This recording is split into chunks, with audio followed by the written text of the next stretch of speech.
에디트 피아프 1915년 12월 19일에서 1963년 10월 11일 20세기 프랑스 최고의 가수. 불행했던 어린 시절 고개사인 아버지를 따라 거리에서 노래를 불렀고 그 뒤 세계적인 샹송 가수로 성장했다.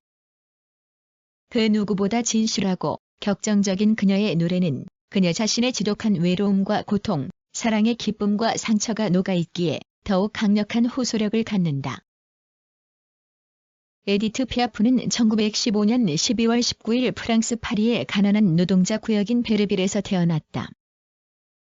어머니는 거리에서 노래를 부르는 가수였고 아버지 또한 거리의 고개사로 길에서 묘기를 부리며 생을 꾸려나갔다.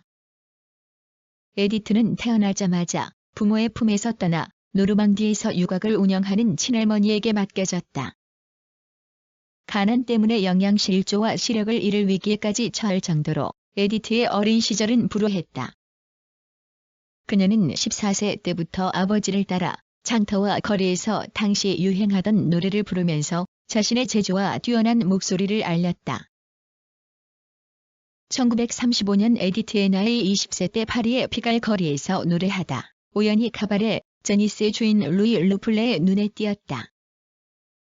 루이는 150cm도 되지 않는 작은 키에서 뿜어져 나오는 열정적인 그녀의 목소리에 라몬 피아프라는 이름을 붙여주고 무대에서 혼자 노래할 수 있는 기회를 주었다. 루이는 체구가 작은 피아프에게 검은 드레스를 입도록 권했다. 실제로 그녀는 화려한 무대복을 구입할 만한 돈이 없었지만 너무나 유명해져서 더 이상 상복과 같은 검은 옷을 입을 필요가 없을 때조차도 검은색 옷을 고집했다. 에디트의 화려한 영광과 대조되는 검은 옷은 그녀의 상징이 되었다. 카바레 제니스에서 화려하게 데뷔한 에디트는 단시간에 그곳의 최고 스타가 되어 있었다. 기적 같은 일이었다. 그러나 그 기적은 오래가지 않았다. 에디트가 제니스에서 노래를 부른 지 7개월로 접어든 1936년 4월 루이가 암살되는 사건이 발생했다. 루이의 갑작스런 죽음으로 에디트는 모든 것을 잃고 다시 거리로 나와야 했다. 그렇게 절망에 빠져 있을 때 레몽 아소가 나타났다. 시인이며 작사가인 아소는 발성법과 악보 보는 법, 무대 매너 등을 가르치며 루이의 빈자리를 채워주었다. 에디트가 뮤지컬 ABC에 설 수 있었던 계기를 만들어준 사람도 바로 아소였다. ABC 뮤지컬에서 노래를 부르던 첫날 그곳 객석에는 시인 장 코토가 앉아 있었다. 공연 다음날 르피가로지에는 콕토의 글이 실렸다. 에디트 피아프는 재능이 넘친다. 그녀는 누구도 흉내낼 수 없는 여가수이다. 피아프 이전에 피아프는 없었고 피아프 이후에도 피아프는 없을 것이다. 극작가이기도 한 코토는 에디트를 무대에 세울 생각을 했다. 그가 1940년에 썼던 희곡 냉담한 미남 리벨 인디프런트는 에디트를 염두에 두고 만든 것이다. 두 사람은 예술적으로 교감하며 죽는 날까지 우정을 이어갔다. 에디트는 연극과 영화에서 배우로 활약했다. 또 노랫말을 쓰기도 하면서 다양한 재능을 선보였다. 그녀는 400여 곡의 노래를 남겼는데 그중 약 80여 곡의 노랫말을 직접 썼다. 에디트가 선택하는 단어들은 그녀만큼이나 빈약하고 단순했다. 그러나 평범하게 그지없는 이 단어들은 사랑을 기다리는 사람들을 흥분하게 만들었으며 이별한 사람들을 위로하고 눈물을 닦아주었다. 그것은 그의 노래가 삶의 기반을 두고 있기 때문이었다. 1944년 카바레 물랭루즈에서 공연을 하게 되었는데 이때 이탈리아 이민자의 아들이자 부두 노동자로 일하고 있던 이브 몽탕과 만나 사랑에 빠졌다. 에디트는 그의 후원자 겸 매니저 역할을 자청했다. 그와의 사랑을 노래한 것이 바로 장밋빛 인생 라파이 앤 로즈이다. 에디트는 이 곡을 불과 15분 만에 만들어 화제를 부렸으며 이 노래는 나중에 영화 사브리나에서 오드리 헵번이 불렀고 루이 암스트롱이 리메이크하기도 했다. 그러나 이브 몽탕이 그녀만큼의 인기를 얻자 그는 에디트를 버리고 떠나갔다. 이브 몽탕과의 이별 뒤에 에디트는 무대에서 함께 노래할 파트너를 찾았다. 1946년 에투알 극장에서 그녀는 자신이 발굴한 9명의 남성들로 이루어진 샹송의 친구들과 함께 무대에 올랐다. 건장한 외모에 쾌활하고 순수한 목소리를 지닌 이들과의 공연은 에디트의 음악 세계를 더 넓게 확장시켰다. 에디트는 자신의 노래가 프랑스 밖에서도 울려 퍼지기를 기대했다. 1947년 10월 에디트는 샹송의 친구들과 미국 브로드웨이의 플레이하우스 극장 무대에 올라섰다. 그러나 미국 관객들은 그녀에게 드리운 어두움을 좋아하지 않았다. 잠담한 실패를 맛보았지만 에디트는 뒤로 물러서지 않았다. 1948년 1월 15일 에디트는 브로드웨이의 베르사유 무대에 올랐다. 에디트는 가난과 불행의 그늘을 걷어내고 부드러움과 당당함으로 무대를 장악하며 대성공을 거두었다.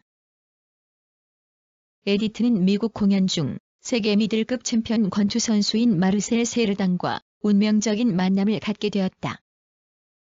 마르셀은 이미 아내가 있고 세 아이의 아버지였지만 두 사람은 서로에 대한 벅차오르는 사랑을 거부할 수 없었다. 그러나 이들의 사랑은 그리 오래가지 못했다. 1949년 10월 28일 에디트를 만나기 위해 파리에서 뉴욕으로 날아오던 마르셀이 비행기 추락 사고를 당했다. 승무원과 탑승객 전원이 사망한 이 사고로 이들의 사랑은 비극으로 끝이 났다. 에디트는 그를 잃은 슬픔을 노랫말에 담아 사랑의 찬가 힘니 에일 레모를 만들었다. 그러나 이 슬픔을 완전히 극복하지 못하고 그녀는 점점 더 술과 마약에 빠져들었다. 에디트는 미국 공연과 사랑의 찬가, 파담 페뎀 등의 대성공으로 무대에서는 화려하게 빛을 발했지만 사생활은 힘겨웠다. 자크 필스라는 남자를 만나 1952년 9월 15일 뉴욕에서 결혼했지만 4년 후 그들은 각자의 길을 가기로 합의했다. 이후 에디트는 샤를 아즈나부르와 음악적 동지애를 맺었으며 천진난만한 그리스인 조르주 무스타키와는 다시 심장 뛰는 사랑을 나누었다. 그러나 그녀의 사랑은 단 한 번도 오래 지속되지 않았다. 에디트는 연이은 교통사고와 약물 투여로 망가져갔지만 공연은 계속되었다. 1956년 미국 카네기 홀 공연과 파리의 하늘 아래 수제 리실 데 파리스, 군중 라파울, 난 아무것도 후회하지 않아 난, 지미 레그렌 리엔 등의 연이은 성공으로 마담 피아프는 무대 위에서 더욱 빛을 발했다. 에디트는 1962년 10월 9일 파리 16구 시청에서 테오 사라포와 결혼했다. 21세 연하의 젊은 청년과의 결혼을 사람들은 못마땅하게 생각했다. 그러나 테오는 기꺼이 그녀의 마지막 연인으로 남기를 희망했다. 에디트는 이듬해인 1963년 3월 21일 릴 오페라 무대에서 마지막으로 공연을 가졌다. 이후 건강 악화로 남프랑스 별장에서 요양했다. 1963년 10월 11일 에디트는 남프랑스의 향수의 고장 그라스에서 47세의 나이로 생을 마감했다.